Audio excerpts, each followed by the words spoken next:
We must wait for Anitra to see how dinner turned out. Can someone hit record for me? It appears that it's already Cynthia's here, Jeri. I think you can just stop worrying about anything technical. You are so right. She's giving the countdown. She's giving cues. We're protected. I hit the record to my computer. She said it wasn't me though. Oh wow. No, it was me. I hit it to good. My computer. So Cynthia or somebody else, can you record it to the cloud and it'll record to my Zoom cloud? Okay. Where is Anitra? Okay. Well, she can catch up. So hello, Black introverts and those who love and support us, whoever is on here. Welcome to Black First, Introvert Second. Where do I fit in during Black Introvert Week? We're so excited to talk to you today. I just want to share how when I first came up with the idea of hosting this panel, really, and pretty much everything I do is about gaining understanding. So it's not asking for special accommodations. I'm not asking for special treatment, just understanding. And at the same time, trying to educate those who don't understand us and to empower and advocate for those who may not be where we are today. I think that we all are experienced, confident introverts who have lived and grown and know how to maneuver and how to represent ourselves in the workplace and everywhere. But I always think back to myself when I was a teenager, when I was in my 20s. And so I really want to help those people and help you understand that you are okay. You are perfect. You just have to figure out how to maneuver and fit in. You can't try to be an extrovert. It's not who you are. So you won't be your best self. So you always have to be yourself. And so that's why I keep bringing all of these beautiful people, these panelists who just have so much to share. And I believe that we all can learn from each other's stories. I'd like to briefly introduce our panel. Kenny Anderson. Kenny, please wave. Is a retail executive and board advisor. He's experienced with leading large teams as Senior Vice President of Marketing and Planning for fashion companies Hugo Boss and Giorgio Armani. However, his passion project is also mentoring and coaching the next generation of talented leaders within his community. Keni Dominguez in the Bay Area. Kenny, please wave. Keni is a career and mindset coach for introverted Black women and women of color, helping them thrive in the workplace authentically.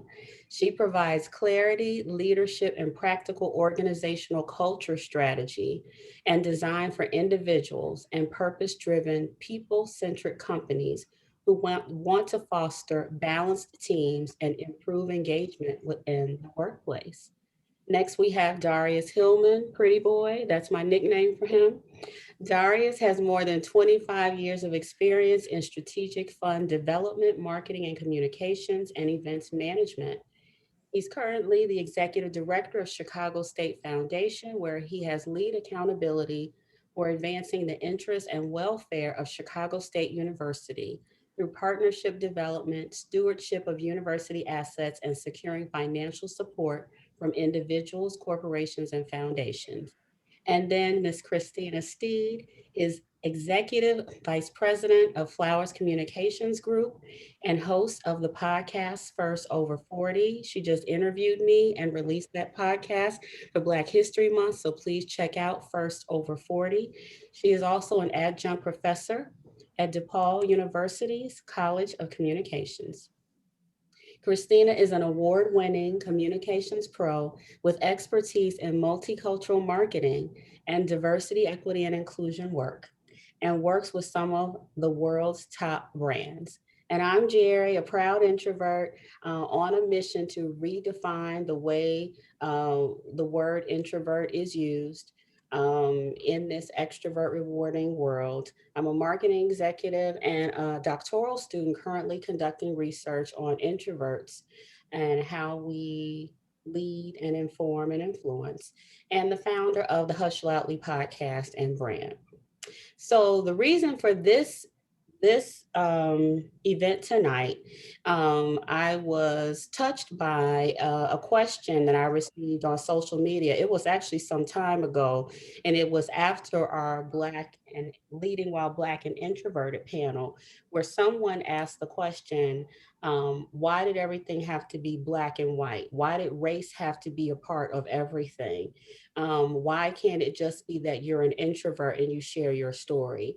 And so I had to explain to that person that when you see me, you see Black first, you see a Black girl first. And so that is how I show up. So that's how I show up for an interview. When I start that first job, when I walk into a room, you see Black girl first. And so with that comes your preconceived notions of what this Black girl is, good or bad. That's immediate. If there are any stereotypes, if there are any prejudices, if there's ever any injustice that has been done to you by a Black person, you may see that when you see my face. It's interesting. I have to read this book, Dr. Ibram Kendi, who talked about how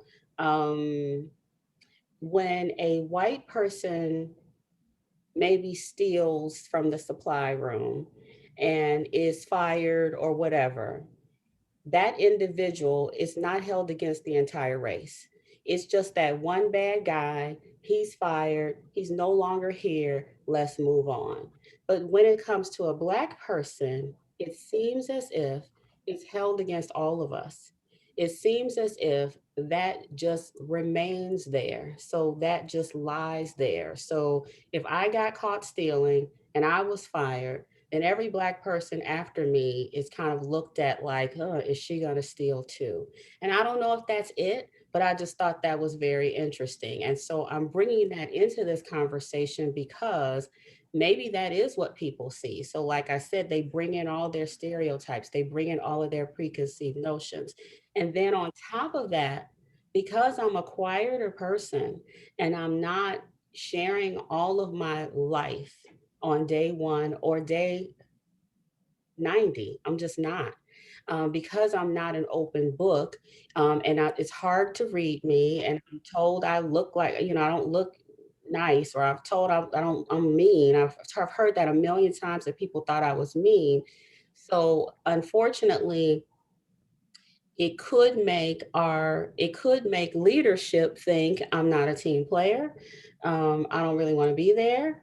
I don't like the place. All of these things that could ruin my chances to grow and exceed in this company. Maybe I'm not considered now for promotions. Maybe I'm not considered for bonuses because I'm the quieter girl in my office alone who leaves every day at 5 and doesn't want to hang out and go have beers with everyone. And so when I knew this was happening with me. And then the more I talked about it, so many other people said, oh my God, that happens to me. And then that helped me realize that there must be a little phenomenon. There's something here. There's something here. And it's because I think we're introverts. It's my choice not to live my life out loud. It's my choice to just have a small circle of friends. And so, with that, I think that I have to figure out how to fit in. I have to figure out, without changing who I am, how to make them feel a little more comfortable without losing myself. Um, so I'm urging employers, not to hold our personality style against us.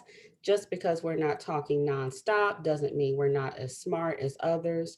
But this is what many Black introverts have experienced. And we're going to dive deep into this conversation by asking a few questions. And feel free to jump in the chat, and we'll try to manage you as well as we can because we have our friend Cynthia Pong, the queen of everything, managing the chat for us. So I wanted to start and ask the first question, and whoever can jump in whenever they're ready. What do you think is more of a mystery about you in the workplace in terms of fitting in with the corporate culture? Do you think it's your color, or do you think it's your introversion? I think it depends on the workplace. And I've worked in some unique environments. I've worked in an environment that was led, and I was maybe 2% of men, Black, white, or otherwise. I've worked in an organization I work right now in support of a predominantly Black institution. I've worked with other organizations where I've worked with predominantly white millennials, including the leadership. And I find for me, in most environments, it's like the shirt. I'm an introvert, but if you were to say what makes up this shirt, the predominant makeup of this shirt is Black. It is what you see when I walk in. So there are, with your own family, but certainly with non-Black folks, that's what they're going to see first. And I think where people, for us, where it becomes challenging, you add Black to anything and it changes the ingredients. So you add Black to introvert, you add Black, let me go through my list. You add Black to male, it's a different experience because the Black is in there. You add Black to introvert, it's a different experience because the Black is in there. You add Black to LGBTQ, it's a different, the intersectionality. So even when I go into predominantly Black organizations, I go in Black. And that, in all environments, there are unique weights that you carry as a Black person, even in your own house. So then when you add the introvert to that, that's where it gets really tricky for me, because the Black, as you talked about, Jeri, when you walk in, people they embed on you every fear, every bad movie, it's too much, it's a lot of pressure. And then when you don't share and say, constantly talk to make them feel safe, to fill the space, that's where the introvert part of me, where the Black, in this instance, because I think it's magical, that's where the introvert and the Black together can send some people into a tailspin, where I literally have to stop them and go, breathe. You are sending yourself into a nightmare scenario because this tall Black man who's not sharing their every thought with you, or dancing because the music is on, or because you say it's time to dance. So I think for me, Black leads most things, but everything else is impacted by that Blackness, including being an introvert. I agree with that. Go ahead. Go ahead. I was going to say, I 100% agree with that. I think in my own personal experience, it's always been my color, my Blackness, that's always going to supersede any other intersectional identity that's representative of who I am.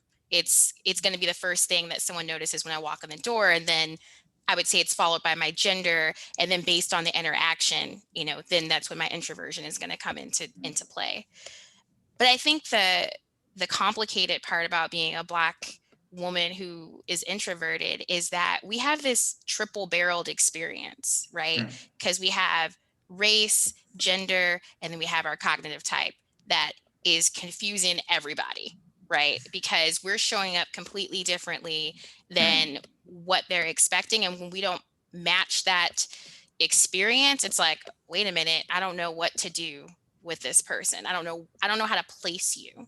And so, there's subtle and there's not so subtle cues, I think, where we're put into a box, and any attempt to escape that box becomes a problem.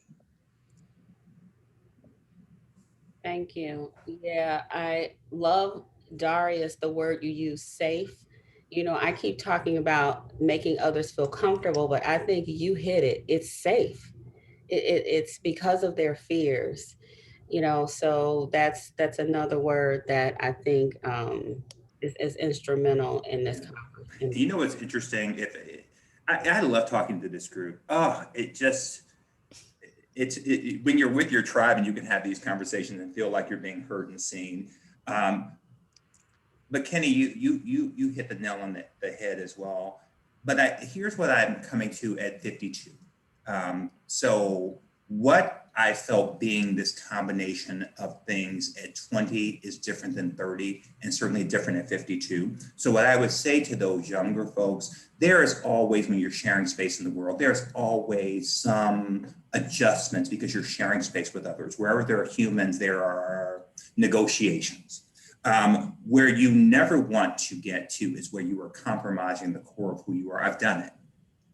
You don't win. You can talk yourself into, if I do this, but even if you get the financial or the career movement, you will be so horribly at your core unsettled. It's not worth it. So for me, by 52, what it has become now is that I just kind of say it like I mean it. I would not have worn my hair like this 10 years ago. But I like it. I can. And I walk into each space and say to folks, here's who I am, because there's no shame in any of it. Jeri tells me all the time, I'm magically delicious. Yeah. She tells me this. She tells me I'm a pretty, pretty boy. So I believe her. So I think part of the issue of people being safe or not, it's not, what I realized I was holding back too, because I was already prepared and anticipating how I'm always treated when I walk into the room in this space. And now I kind of walk in and go, hey, Black, introvert, gay, really talented. So if you want to have a conversation, we won't be doing it after 6. I like to go home, walk the dogs, but I want to be engaged, but I have every right to ask for some accommodations. We're going to meet each other halfway. So I think for me, saying it like you mean it, it's not going to work for everybody, but once I took the pressure off myself to always be in prepared reaction mode for the onslaught of silliness, it became easier, I think, for everybody, but most importantly, it became easier for me. Thank you. You're leading to our next question, which is going to make me tell a story. But the next question was about when starting in a new role, and your colleagues and team are trying to get to know you, because that's important when you start a new job. They want to get to know you and see if you fit within their culture, within the environment. How do you stay true to yourself as a Black introvert? And I just want to share a story about the one job I've had that I hated. And it was at a large PR agency here in Chicago. And it was just an internship just for 3 months. And when I reflect back on it, I think I hated it because I wasn't truly myself. What I hated was because I was in my 20s and I was on a team. It was a pharmaceutical company was the client, and I was the only person of color on the team, and everyone was in their 20s. I think our lead was probably in her early 30s. And they were very much friends, or they appeared to be friends. And so everyone had to go out to lunch together every Friday, whether it was Thai or this, that, and the other. And there were all of these things after work where you were expected to go. And even though I didn't want to go, I went, and I hated it. And they were talking about things that weren't important to me, weren't relevant to me. I didn't know what they were talking about. They watched TV shows I didn't watch. They did things I didn't do. I felt so out of place and so unseen and unheard. But the manager always seemed to give me a nod for little things that I did or little creative ideas I had. It was actually a boot camp, which is what PR agencies are, because that's where I learned about how to really write and how to pitch. And because I had to pitch to 400 radio stations about a pharmaceutical, I got hung up on. It was ridiculous. I hated it, but it was good. It was a good teaching, learning experience for me. But I didn't want to do any of that. I was uncomfortable. Even our team meetings were uncomfortable for me, and I didn't stand up for myself. Now, if this worked now, I'd be like, no, I'm not going. See you tomorrow. And I'd be so comfortable with that and with a smile and just gently walk on out the door. But I was not that in my 20s. And so when I reflect back on it, I think I hated the job, probably more so because I allowed that to happen. I changed myself. I wasn't who I was because I thought I had to be that way to succeed in that company. And it was an internship, and they didn't offer me a job anyway. I went on, got a job at Leo Burnett. I got a better job anyway. But the point is, I was not true to myself as a Black introvert. So my question is, how do you let your colleagues know you, but also stay true to yourself as a Black introvert? So, being that I am still in the PR industry and an introvert, which introverts, there's a place for you in PR and communications. you do have to kind of think about, how do I navigate this and be my best self and be my true self? And when we talk about growth for a person, I mean, girl, you were in your 20s. So we are all just getting to know the world, getting to know who we are in our 20s. And that includes our reservoir of confidence and where we are going to go and who we're going to tell, we ain't going to do whatever. And I had a similar experience working in the PR space, working at a big agency, where I was told by a female boss that I needed to be more of a bitch to survive. Like, she gave me the Dolores Claiborne line, in terms of, like, I needed to be more extroverted and more, forceful, or whatever she thought I needed to be. And what I learned from that is the manager that I don't want to be, right? And so now I'm in a role where I manage many people across different teams at a Black-owned firm. So we're diverse in our employee base. And the reaction from my both my extroverted CEO and my peer group is, they know that I'm what is called, my nickname is a quiet storm. So, I'm not a macro manager. And I think the way so when your question is, how do you communicate that in the workplace? I communicate my leadership style. So I talk about, I'm a macro manager versus micro. I can do one-on-one meetings with you. My door is always open in this sense.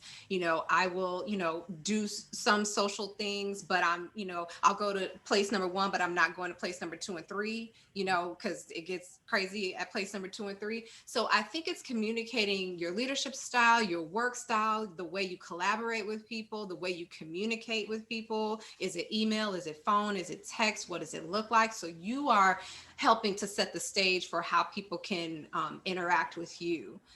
Which I think is strong. And again, Jeri, to your point of giving kind of the jewels of knowledge to the next generation, so it doesn't take them into their 50s, into their 40s, to be able to assert themselves and have agency around how they want to be treated in the workplace, especially being Black.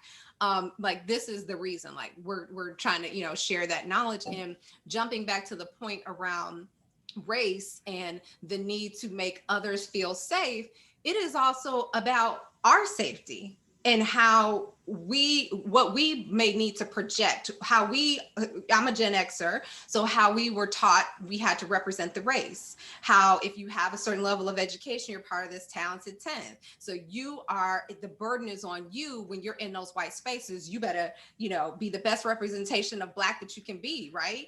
That respectability politics is not spilling into Gen Z, millennial, they're coming at it from a different perspective, in that my Blackness, whatever it looks like. And again, my hair was curly the last time, it's straight now, but if I'm wearing it curly, you're going to get this curly hair and you're going to get this intelligence. So, I think it's kind of, wrapped up in all of that as we think about it in race in the workplace. I couldn't agree more with what Christina just shared. Similarly, I think it's important that you put out in the very forefront of meeting the team. In my instance, I was jumping into a new organization. I was meeting my team for the first time. It was a good number of people, roughly 20 people, and they were all looking at me. And I was the only person of color, Black person. And, I think in a lot of ways, there was an expectation that I would come in like really aggressive, but that's not my nature. I'm normally typically just a calm person, but I'm someone who has high expectations. And so I think, to the point that was made earlier, is that as long as you put those things out there in the forefront and just say, look, this is how I operate, I think it's important that surely I can engage one-on-one, and in some instances, for sure, I can engage as a group as well, but it's going to be on my terms. And I think it's important that you set those terms early so that everyone is super clear about, how you move and how you navigate with them. And it's never been an issue for me. I think as long as you are very clear about those things up front, everyone understands, and then you can feel comfortable in that space. It's more than just managing your team. You're managing everyone. You're managing up, you're managing down, but it's great that you set those expectations and communicate like that. Yeah. Okay. Jeri, I think, like with anything, to Keni's point, consistency. I find it gets easier when I start, this is who I am, and I show you every day in ways big and small. And I realize now, this is just me speaking. all of the issues of being Black and introverted, they are real challenges. But they have become, for me, increasingly more manageable when I give people the opportunity and the tools, give them their best shot of having a good relationship with me. I should say it that way. And so if I think of it that way, I'm going to give you my best shot, and the best shot is telling you who I am and consistently being that. It's almost like the person who, when they start a job and they send a receipt email for everything, you go, that's who they are. But if you didn't do that for the first 7 months and then you start doing that, I feel like that's an aggressive act. Oh, yeah. So that is why I've realized, because what, Jeri, to your earlier point, I would try it and I'd be sitting at those parties in such utter pain, like death, take me away. And then, but then by the time I show out and I've had enough, then they might have a reason to go, oh, why is he doing, you know? So I had to look at me as well and go, okay, how do you take ownership of this from the beginning? Because you do know if you continue to be pushed against a wall that is not consistent with who you are, like most things, the system is going to show out in some other form. So I think that's what I would say to younger folks, just lean into that and just be consistently who you are, not just for your sake, but for everybody else's sake around you. Thank you. This is something that I've never done, so I want to know what you all think about this. And now that I have this platform, if I ever pursue another job, you know, I may say it because you know how people Google you, I don't know. But do you think that you should announce your introversion so people can stop wondering, get the hell past it and move on? Or do you think it will be held against you because there's still a stigma and misunderstanding of what introversion is? I'm going to tell you the first day. So I've already gotten the job. I've done the dance for the interview. I've given you my best self. I've told you everything you need. I'm going to be honest, because here's the thing about the truth. Everything I tell you will be true, but I don't have to tell you everything I know. So during the interview process, while I'm getting to know you, but I think once you have the role, once you're beginning, you don't owe anybody anything of yourself until they've earned it. You don't earn that information from me until you've given me my job and you're telling me I'm going to be a part of the team. And now we're building a relationship together. So it's not that I'm withholding. I'm not going to tell you in my first interview I'm gay. It's not, you know, and I am. But so I think that's what that is. It is a part of the get to know you once the relationship has been codified. Mm-hmm. But no, I don't think you have to in an interview. I think you come in and we all know how to do that hour worth of good energy. You know how interviews work. They are sort of weirdly strange, manufactured conversations where you want authenticity, but you know a list of questions are being asked. We all know how that dance works. Yeah. So my answer would be, the short answer is no, I don't even think it's an active omission. It's no one's business at that point. Do you think that you would tell them later though? So once they- first day. Oh, very first day. Because at that point, I'm going to tell you, it'll be a part of this. How do you like to be engaged? That's how I sort of use it. How would you like me to engage with you, especially once you're leading staff? I have this conversation the first day of each new staff person. How do you like to be managed? Great. Now let me tell you how I lead. I'm an introvert, and I'll tell them things that they can visualize an hour before an event. So like this event tonight, my deputy director, he knows. He moves everything off my calendar for the last hour because he knows I need, and he does it as almost pride because he goes, I know him. It's like when Christina, somebody calls me Darrious, she goes, it's Darrious. Because now you're adding the number of people who support you and who go, no, it's Darrious. He's an introvert. He needs that last hour. So no, I think for me, it's having those conversations, and it's not saying it as a whisper. You know, 20 years ago, I used to go, and I'm gay. Mm-hmm. And 10 years ago, I used to go, I'm an introvert. I don't want to take the test. And now it's, I am this, I am that, I am short, I am tall. Here's how we can operate because we're all looking for success together. Mm-hmm. But it's day one where I would have those conversations and not a moment before any conversation I'm ready to have. You know, I like to spring it on people and they're like, what? Really?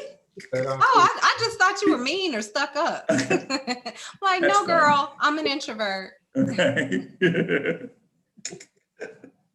Um, Oh is it gosh. different when you're working for a majority Black-owned company versus being in a white-owned company?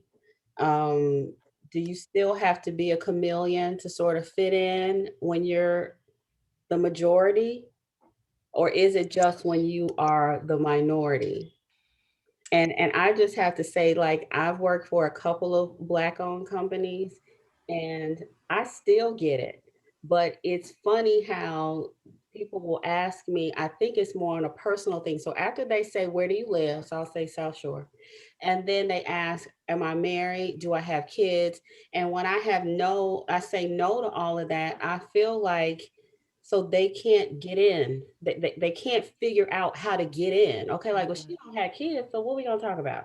Okay, she don't have a husband, so what are we gonna talk about? And it's unfortunate, but that's what I get more so from Black-owned companies. But the white-owned companies, I get something totally different. And it all goes away because, we've learned how to do this, maneuver and navigate. But I get that in the beginning. So what would you say? Do you think it's different when you're a Black-owned company or a white-owned company? I think it's different, but I think it's different for different reasons. So, for example, I've had the experience of working for a Black-owned specialty coffee company. Was hands down one of the best experiences I ever had, but it's not necessarily just because it was a Black-owned company. It was because on the leadership team, on our executive leadership team, 3 out of 6 people were introverts, knew their type, knew how they worked, and collaborated. The challenge there for us, because half the team was introverted and the other half was extroverted, in that space was, our more extroverted team members felt like we were trying to squash their dreams every day. Because it's like we go into a meeting and, extroverts, I have this great idea, right? And they get really excited about it. And, the next question out of our mouth was like, okay, so how are we going to do this? What's the plan? Give me concrete steps. And They they're have like, to put it down a little early. right. Okay. Yeah, a dream crusher. Yeah. Yes, we were the dream crusher, but what it really was is that we were introverts, and just by the nature of the function of our roles, we were all in operational positions. One person was in finance, I was in people operations, HR. The other individual was like our director of coffee. So these are very specific operational aspects of the business. So all we really care about is understanding, how is it going to get done? Who needs to be involved? How long is this going to take? And they were much more relational. They want to like chit chat. Let's get to know you. Let's be excited. Let's be excited about this idea first. And so that was the challenge in that space. It wasn't, so usually I have to try to figure out, I worked in tech before that. Am I getting these vibes from you because I'm Black, or does it have to do with my introversion, or does this have to do with my gender? It takes me a while to figure out which one is an issue for you today. But in that space, the difference was I had to exert, less energy because I knew right away what was the challenge, because it was just that specific thing, because I was in a majority, Black space versus being in a majority white space in tech. So it was different in that respect, and the challenges were just kind of switched off because of the identities at that point. I feel like, so I'm at a Black owned company, Black woman owned company, and my CEO is an extrovert. So we are in this dance of, I need to manage the communications, knowing that she gets, very excited about certain things. So I need to convey in my own way my shared excitement around something. So we navigate a lot in our communications relationship. At the white-owned firm, I don't even think I registered to the introvert conversation with them. It was more so, to your point, Jeri, the only Black girl on the team. I look a certain way, so I get a certain, certain things said about me. Like when we played softball in the park as a group, and it's like, oh, don't throw it to Christina, she'll break a nail. So there's the typing right there in terms of you don't even know me, but you're already kind of, typing me in terms of who you think I am.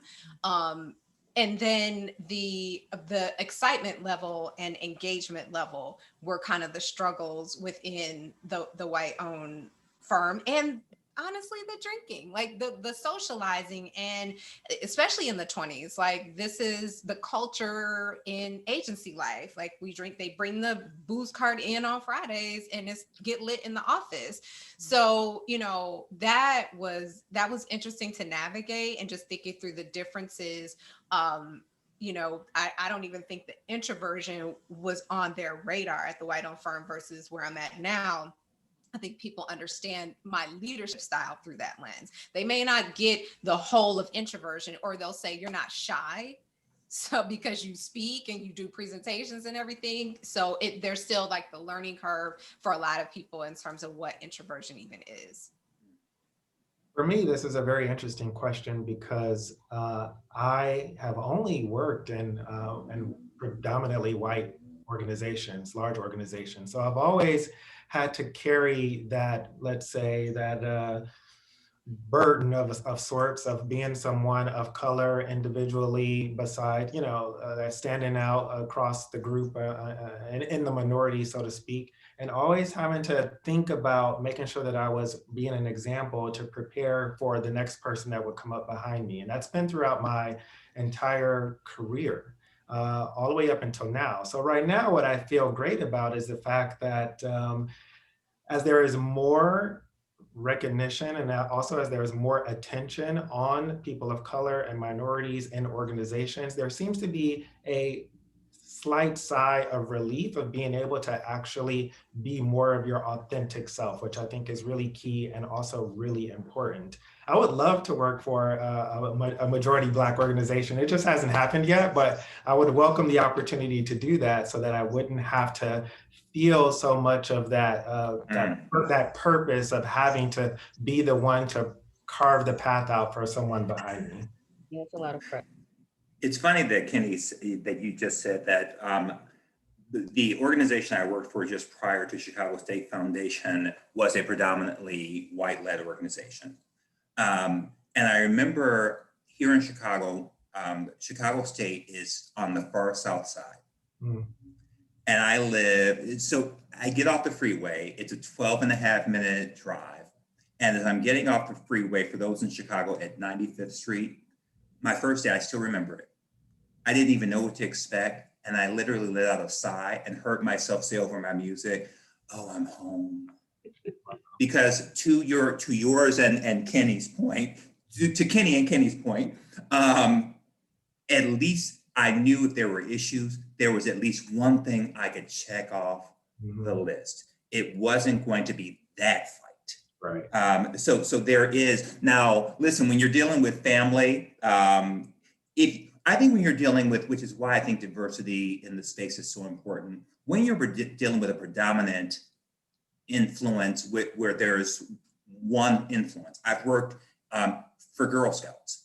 I've worked for Chicago Urban League. I've worked for, white-led organizations. I think diversity becomes so key. If you have nothing but extroverts, it is nothing but joy, joy, happy, happy all day.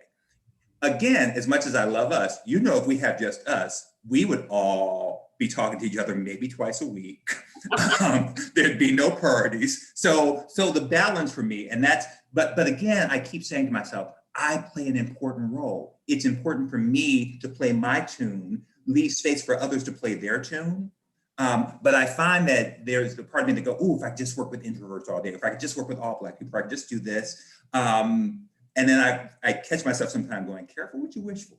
Careful what you wish for, because wherever there is a lack of diverse opinions, you don't want too much homogenation happening.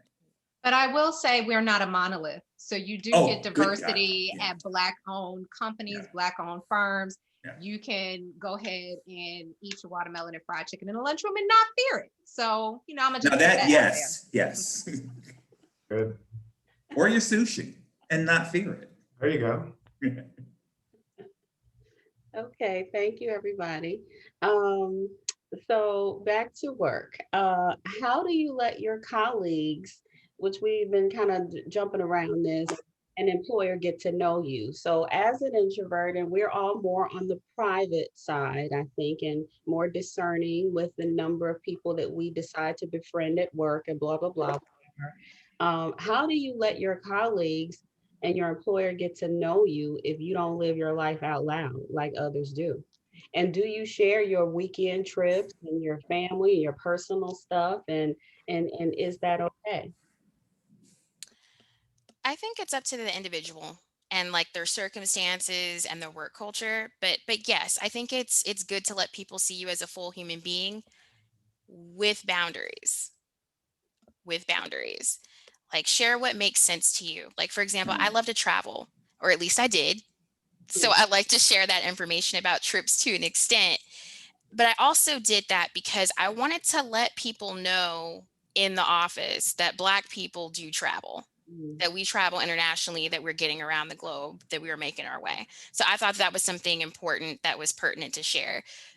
But I recognize for some people, depending on where you work, like taking PTO, going on vacation, like that might not be something that is celebrated or something that you feel comfortable sharing with your peers for different reasons, whether it's backlash or some kind of retaliation or something. But if you have like a hobby that you love, I think things like that are great to share. It's less personal information that you can curate to your advantage. Um, but definitely, I would say like reserving your boundaries, but bringing a more complete picture of what you're about and what your interests are. I think it's also about how comfortable you are with vulnerability.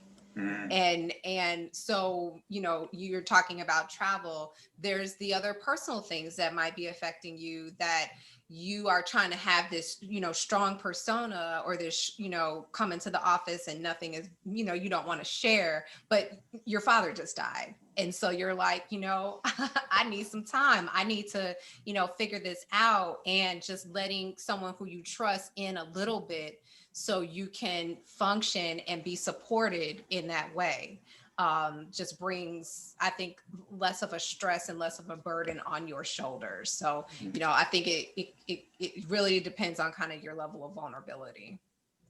Thank you. And I'll say that happened with me, even where I try to be the strong, silent type. And to your point, like when my father was struggling, when my mother was struggling, at a point I did say something like, well, yeah, my mother's this, my father's this.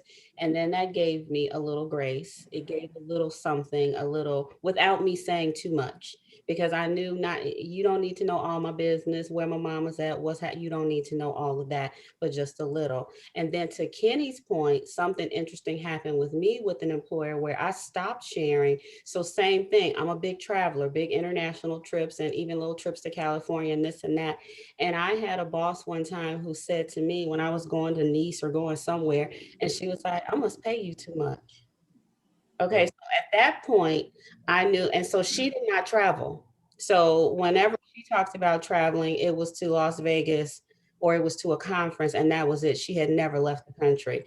And so I knew then I needed to tailor that. So I no longer shared. And when I took a long week off, I hated this, but I didn't even tell her. Like I would take a week, or I would have the 2 weeks or whatever.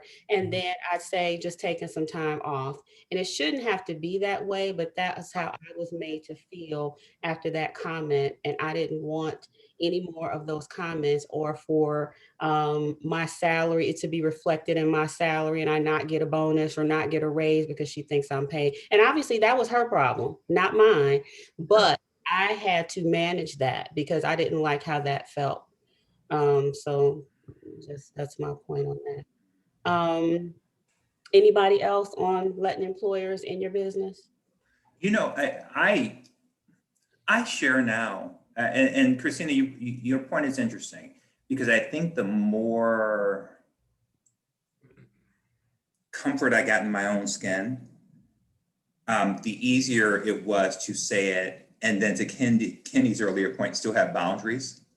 So I just say it like I mean it. And again, the consistency of just bringing my whole self, people manage all that. And after I tell you who I am, I'm consistent, that's your work to manage. Yeah, so this weekend I did this. I've said to folks at organizations, I literally was on the call with a potential funding partner. We were talking about, she was talking about why she hadn't gotten married. And I was like, yeah, if I find the right guy, and I could see her processing, I was like, you'll process it, you'll be fine. You'll get through it. Yeah, but then let me tell you what happened later in the conversation. And she was an extrovert because we had the introvert extrovert conversation. By the end of the conversation, I could tell she had processed, but I didn't make it a thing. It is my thing. It's not a thing. At the end, she was telling me about her father. He believes in LGBTQ rights, but he's 88. The sight of two men kissing or two women kissing, he cannot stand it. But she said, but he believes you have the right to love who you love. And he voted and will support. And so I think sometimes just saying, I'm this, people are looking to the earlier point for ways to connect with you, to find commonality. Yeah. So if I tell you who I am, if you can find a way to connect that, because that's human nature, great. So that's kind of, Jeri, the approach I think I take. I'm gonna do it the way that's comfortable for me, but I'm not going to overthink it anymore. If I wanna tell you, if you ask me what I did this weekend, I wanna tell you, I'll go, we did this. If not, I'll go, the usual, slept a lot.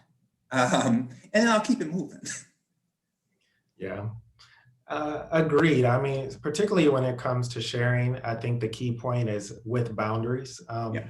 And this resonates well with me because, I did get feedback at one point from a CEO actually, who said that I needed to make a point to engage more with my team so that they felt more connected to me. And, and I took that in, and I received it. But at the same token, I knew that I didn't have to go 100% with that. But I understood a little bit of what the point was, is that as a team, you get really close. And to your point, Jeri, like when I lost a family member and I was able to share that information with my team, they came in and they covered that work for me. They took care of things while I was out, and they made sure to completely and totally get things done, and even gave me the confirmation that don't worry about it, it's taken care of, you don't have to even think about this place. And it allowed for me to actually go about my business with my family and then come back and know that everything was safe and secure. So there's an element to giving up information to the team so that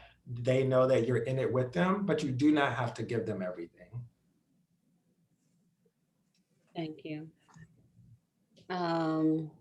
There is a lot of talk about people of color having a seat at the table, of which I think we are all very happy to see, because we know why. We all have different perspectives, we see things differently, and it's all about inclusivity. What do you think about introversion having a seat at the table? Why do you need the voices of introverts at the table, especially Black introverts? Because we're the thinkers, we're the strategists, we're the, Keni said, how you gonna get this done? How you gonna get this done? And by when are you gonna get it done? Yes. And what's the budget that you have to get it done? Yes. Keni gonna and ask what are our questions. action items from this meeting, please, so we don't have the same meeting next week? And what's the deadline on that? Yes. And again, what's the budget? One more time. Don't want to have the same conversation twice. Let's not do it. Do not. Yeah. Perfect. See, we think we're gifts. How can you not want introverts around the table? Right. Absolutely. And there's so many companies out there now that the leaders are known to be. Absolutely. And actually, they're the strongest companies that exist out there, especially in the tech world. Yeah. They're introverted people because they have these superpowers, as we say, of introversion, which really allow them to connect on so many different levels to so many things, makes them a more powerful leader, I would say. And I think to your, I was just having this conversation with someone about the DEI, the DIBS work, and the importance of certain types of, because that's heavy work. you've got to have like, because you are already going, it's an uphill climb from the day you walk in those roles. And I see they're announcing somebody new every day. And I think about the work right now of CEOs of companies in this incredible environment. I think this is the moment for introverts. It is the type of leadership, and again, no offense to extroverts, I want them around. I love the energy, I love the balance. But right now, I think this is where introverts, asking your extrovert friends how they're managing the pandemic versus us introverts. And I think that will tell you, that'll give you a visual of what you need to think about the management style that an introvert brings to a company right now through dual pandemics and changing times, where you really have to go, okay, what are the next steps? How do we adjust today? We can't afford the dream today. Can we have this today? How do we do that? So I said to my boss, and I'm going to be really honest here. I said to my board chair, I said, and I meant it, I wasn't being facetious. I considered it privilege. I'm like, I'm a gift to this organization right now. And she chuckled, but went, you are. And I'm like, but no, I don't mean that in a bad way. I love what I'm doing. I'm very I'm the strategy person. I come from dysfunction growing up, the introvert in me. I'm built for a pandemic. No one wants it, but that's my role here. And so I said to her, it may have come out, wrong, but I'm like, I'm a gift. And I'm going to lean into that service to you all. And instead of taking it facetiously, she said, you are absolutely right. And everything that you just said is correct. And so that's what I think right now for introverted leaders. Everybody wants a party person until all heck breaks loose. Yes. Then the grown-ups in the room, they go, Darrious, come here. So I'm really leaning into that and going, I'm going to see this as a time of service. I am very fortunate. I have a job I love, work I love. And I really am seeing it as, you may not know you want it right now, but you really, the service I can bring you. So how do I get you to feel comfortable without changing who I am? Because right now, I just want what's best for us collectively. So that's kind of what I think. But I think introverts right now as leaders, if I were to pick another company, I'm never leaving where I am right now. I would right now want to work for an introvert and go, what are the next steps? What is your vision for this? How are you going to get all the pieces moving and telling us how to do it? Right now, we need quarterbacks, we need strategic people. This is, when you're getting through crisis, there's no time for all that, let's stream it out. Right. You want some room for that, but it's got to be some balance. And I think introverts right now, this is their time. This is our time. Yes. Absolutely. Yes. And we tend to be more analytical. So because of that, as leaders, we're more likely to make more like data-based or just informed decisions as a whole. Ever seen an extrovert make a decision? Just pulls it out of somewhere. And I mean, respect to some degree. I respect it. It is. It's valuable. Yes. It's valuable. Yes. But I also see the value in what we bring to the table as introverts, that caution, like being able to say, hold on, let's take a step back right now. Let's evaluate, like what are our options? And we are more aware of the impact on other people because we're so often, we feel it, right? And so I think that's something that we also bring to the table, is that we are just more aware and mindful. Mm-hmm. Mm-hmm. Connected. There's more of a connectivity between team members and an introverted leader, because there seems to be more of an understanding of like what that person is going through, and therefore effectiveness is there as well. It's almost a case of breadth versus depth. That's how I kind of see, because we talk about it. I'm much more comfortable in the one-on-one or the two to two, because introverts are looking for a deeper connection. It takes more time. We're in no rush to do it. We want to get to know you. I don't like, quite honestly, when someone meets me at an event and in 5 minutes goes, you're my best friend, I love you, let me tell you everything. I'm like, oh, no, I should earn that. No. Mm-hmm. Why are you trusting me? So I think, like, Keni, you said this earlier, I find that if I do all those things we talked about from the beginning, my teams have gone into war with me.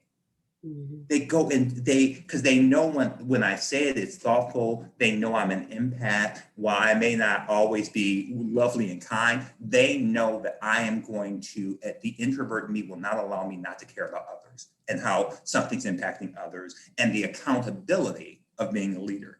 Mhm. So I always say this, once my teams actually get to know me, they will forgive me myriad sins because they really do believe the connection, and it's real, and I do want their success, and they know I'm not going to scream and jump. I'm going to be consistent. It's not going to be coming in one day screaming, going, I had an idea last night at 2 a.m. Everybody change what you're doing. Mhm.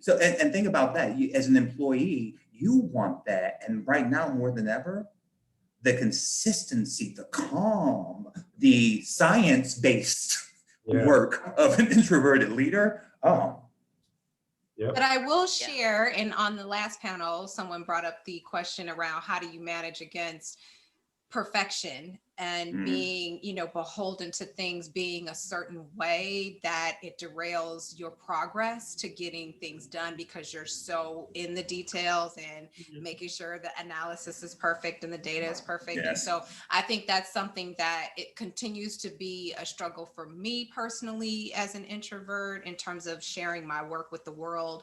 And then I, am partnered with an extroverted husband who is very much, he has an idea and it's out there, and he's like, done is better than perfect, and it turns out very well. It turns out very well for him. So I'm learning in terms of that, and just trying to do better in what my mission needs to be in this world, what my legacy needs to be with other people, and not being fearful of things not being perfect, because that's something I've struggled with. Yeah. Mhm. I think we all have. Okay. And you kind of touched on this a little bit, but my next question is, if you're a quieter Black introvert, because all of us aren't quiet, but if you are a quieter introvert, how do you let your light shine in a way that's comfortable for you? How do you toot your own horn in an introverted way, especially when you're the only person of color on the team? And I say that Darrious touched on this because I do that in one-on-ones. That's when my light shines.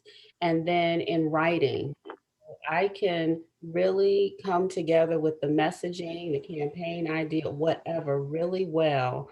And so I can present after this meeting where everybody's yelling and screaming about whatever. I will go back to my little hole, put it all together, and write a beautiful thing that we can release internally and talk about the strategy or the plan or the whatever. And so I create that value, or I show my value in that way. And also something that I talked about earlier today on the morning show, the morning call, the wake up call, rolling out this morning with at Christina's husband's company. It's, I'm great at making other people look great. And so they know that. And so they see my value, because I will come to them and say, well, next time you should do it this way, or let me write that speech for you, because I am pretty good at writing something after just being around someone for a while. I can pick up their style. And I don't know if that's the empathy or what, but I can write a really good speech. And so that's how I let my light shine. And that's all behind the scenes. It's all one-on-one. I don't have to shout it to the rooftops. The person who is paying me, they're the one who knows, and they are the person who needs to know. So what about for you? How do you let your light shine if you are, because I believe I'm one of the quieter introverts.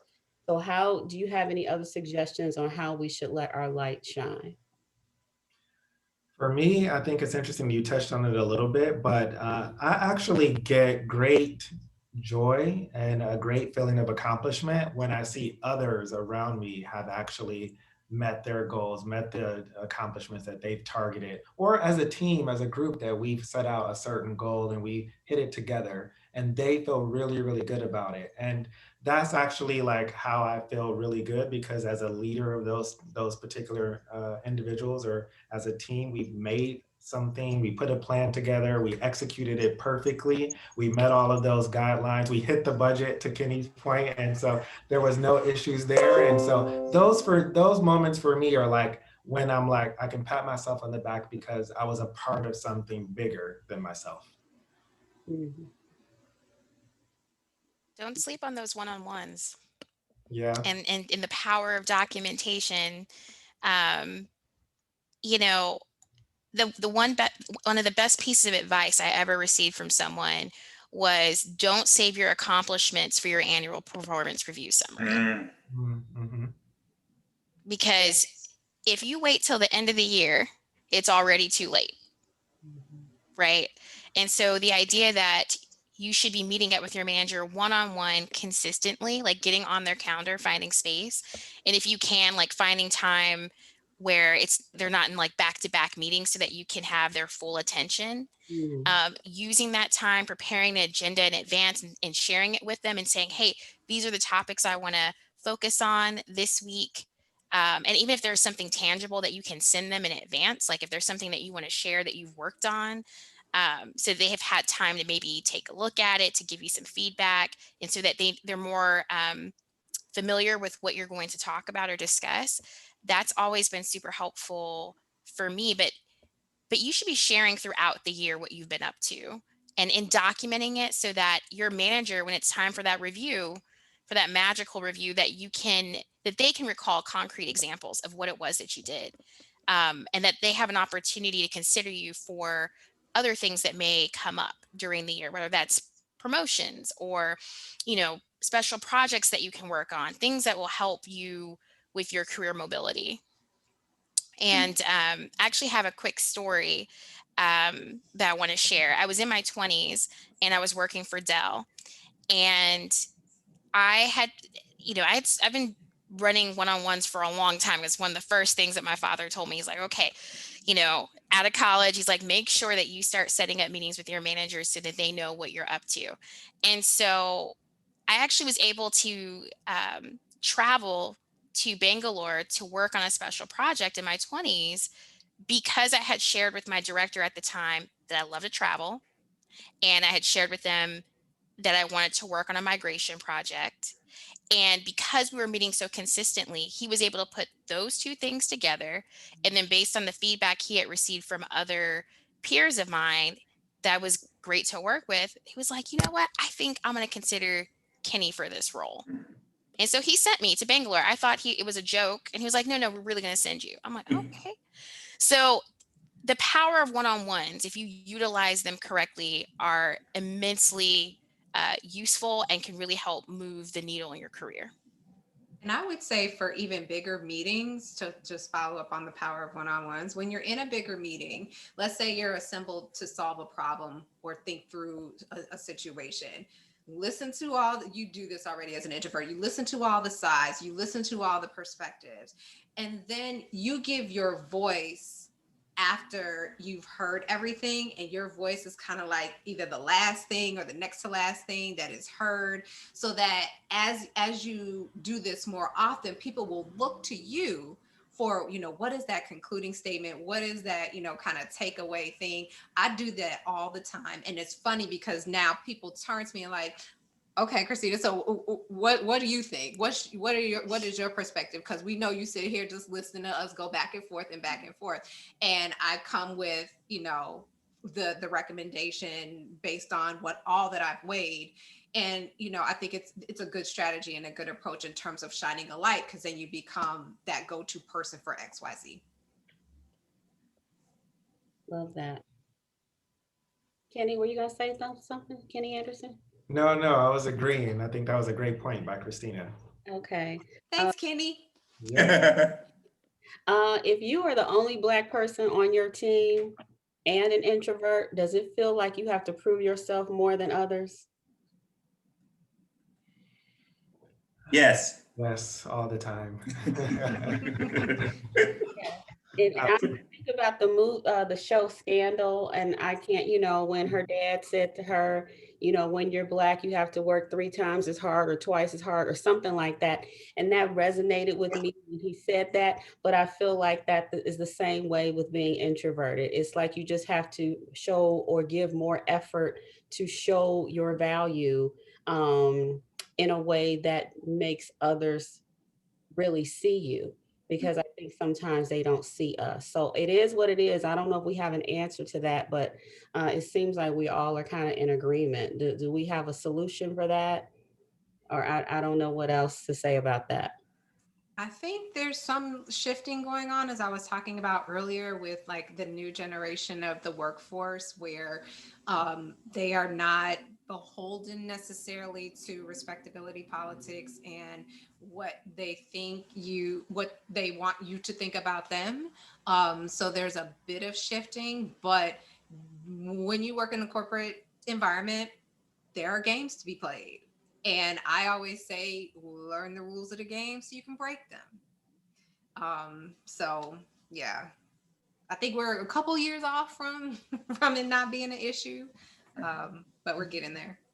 And I think too, the final piece on this, I would say, one-on-ones are important with your own manager, but if you can within that organization, because we're thoughtful and analytical and we lean back in the cut and watch, if you can find sponsors, not mentors, but sponsors who go into spaces you can't get into. So for me, I go, I'm not going to build a relationship with 30 people.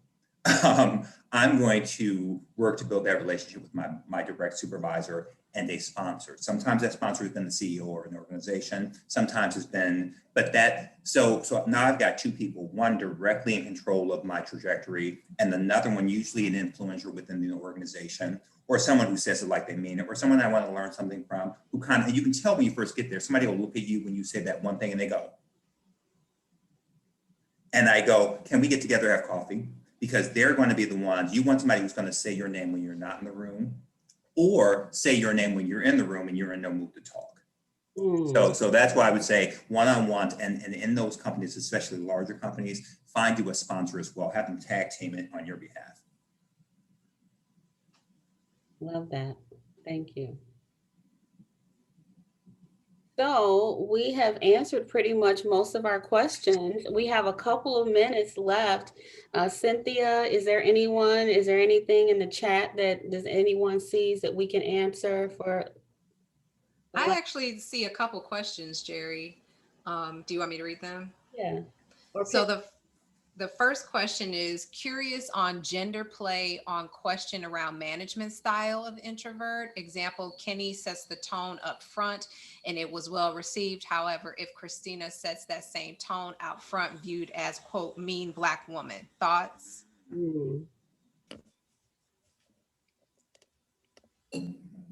Thoughts on gender?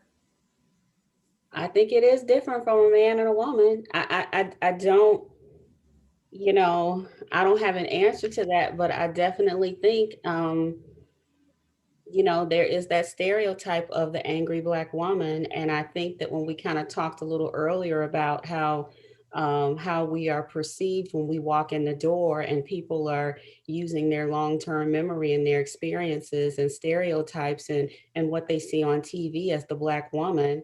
And then when you don't display that, they can't figure you out. But if you come and say, hey, this is my style, this is what I do, are you fitting into that? Do they then characterize you as the angry Black woman? I don't know. I haven't tried that yet, where I've come in and sort of laid down the law in that way.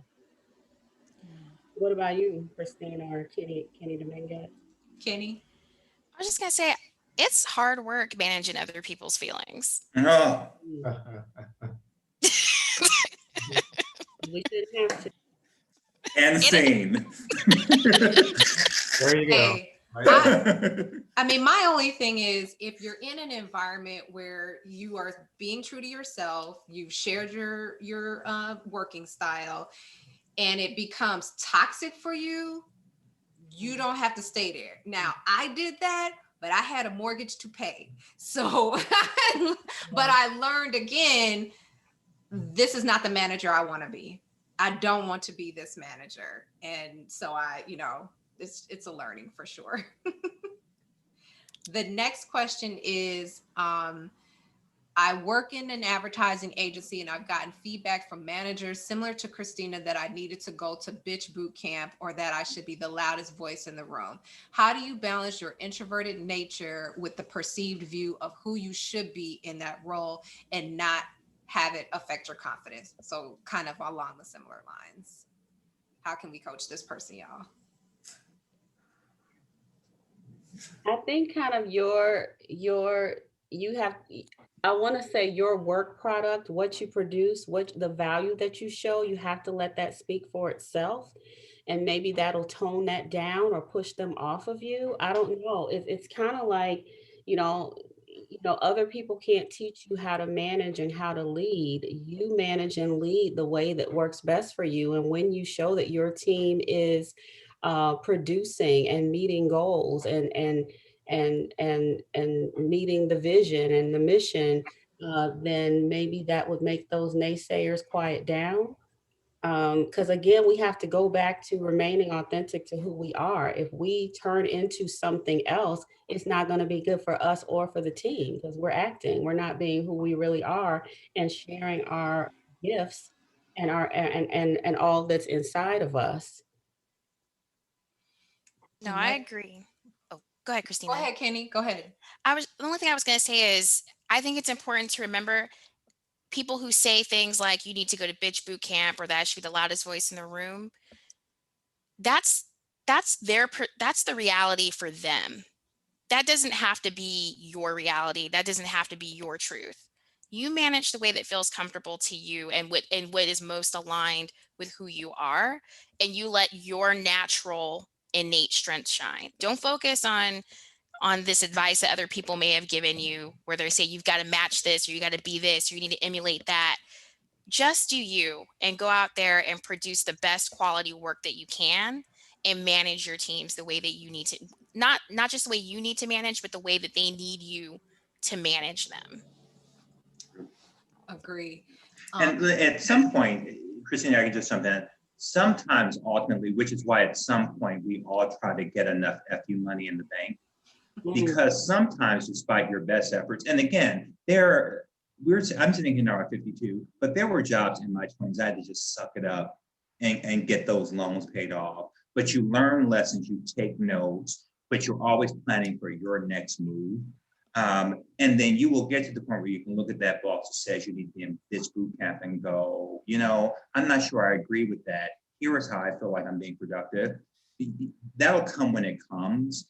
Do the best that you can, stay as close to your truth as you can. But it's real difficult for me to say to you because I've been in situations. If it's a colleague saying that to me versus a boss, it's a difference. It lands differently, equally wrong from both of them, but it lands differently, which is why I think also to Kenny's earlier point, the one-on-ones, because that person needs to know you differently and understand that you don't need to be a direct bitch, and also having that sponsor who might be a leader in bitch boot camp, let them go do your bitch work. So I think for introverts, part of what we do really well is we're strategic. We know how to get our cheerleaders in place. You know what? I'm looking at Kenny's picture, and I said something. I'm like, is he looking at me like I'm crazy? But unfortunately, I think we just lost him for a second. He'll be back. So, Jeri, do we have time for one more question? Well, we're at time, but maybe we can answer one more. I think it's a good takeaway question. So given how you've highlighted and elevated introversion and people are now like, oh my God, these are my people. This question is, so is it too late to show people who you really are in terms of you being an introvert? I've adopted it as a fake it till you make it, as an extrovert, and it's exhausting. How do you avoid being perceived as, oh, she's acting funny and she has an attitude now, but this is me finally living my truth? I think in that regard, if I've made a change, I do feel it's incumbent upon me, people who have shared the space, to say to them, here's where I am. I've had an epiphany, or I'm at this point in my career, because people want to be helpful. And I would say to them, I've been doing this, and And I tell people now, a lot of the times I'll begin something with people that's gonna shake them. I'll begin with, I'm in therapy. And what I have learned over the past 4 years about myself. So that does two things. If you want to share and find commonality between us, what you're learning, past mistakes, but also I'm putting you on notice. It's not just me hoping for it. I've put in a village of support, a team. So this work you're seeing happening here is going to be sticky. So I think that's part of it. If you're making a change in course, I don't think you owe people anything, but the human in me goes, I need to explain to these people what's about to happen to them. Because Darrious 2.0, I want to give them the best shot, again, of success with me. So that is saying to them, you know, I used to be this way, I felt that way, here's where I am now. I said to someone when the pandemic happened, I'm not giving or receiving apologies right now. It's just going to be about grace. I now sign my work emails, instead of thanks, I sign it with grace. So I tell people what's happening, and then it's up to them to deal with it. So I think, but I do think we have an accountability to say to folks, you're about to see a shift, a plot twist that you're not used to. It's coming, and then it's up to them to manage it. And that's growth.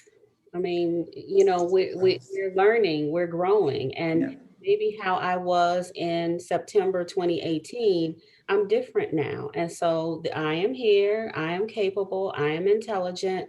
Allow me to be me, who I am today, and continue to manage and lead the team the best way I can.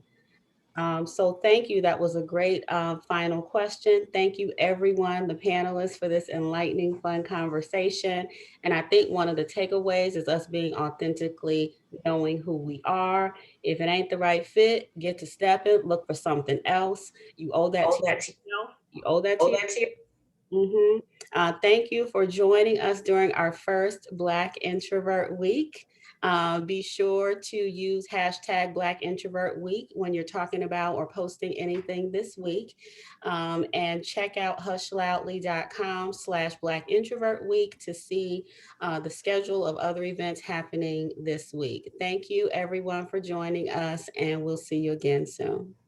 All right. Bye. Bye. Thank you.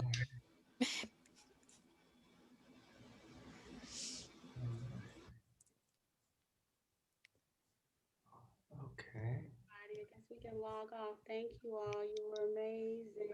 Hi, Jeri. Thanks as always. Thank you. It was so wonderful. I love getting together with this panel. It's a good panel. I love it so much. It's I know, right? about myself and what I need to do moving forward. So yeah, this is just a great, beautiful gift of you all sharing your stories with me and everyone. So thank you so much. And, Absolutely. and enjoy your Black Introvert Week. And I'll talk to you soon. All right. Great. Sounds good. Bye, everybody. Bye. Have a good evening. Have a good one. Thanks, Cynthia. Thank you, Cynthia. You're welcome. And I wasn't even watching the chat. Well, Cynthia I did an downloaded amazing it. job. I'm downloading it now, don't worry. Of course she did. She does. And there were some good quotes in there. So I'm sure. Yes, I tried to screenshot the Q&A box too, so that maybe that could be something for your The follow-up. mail or whatnot. Yeah. Okay.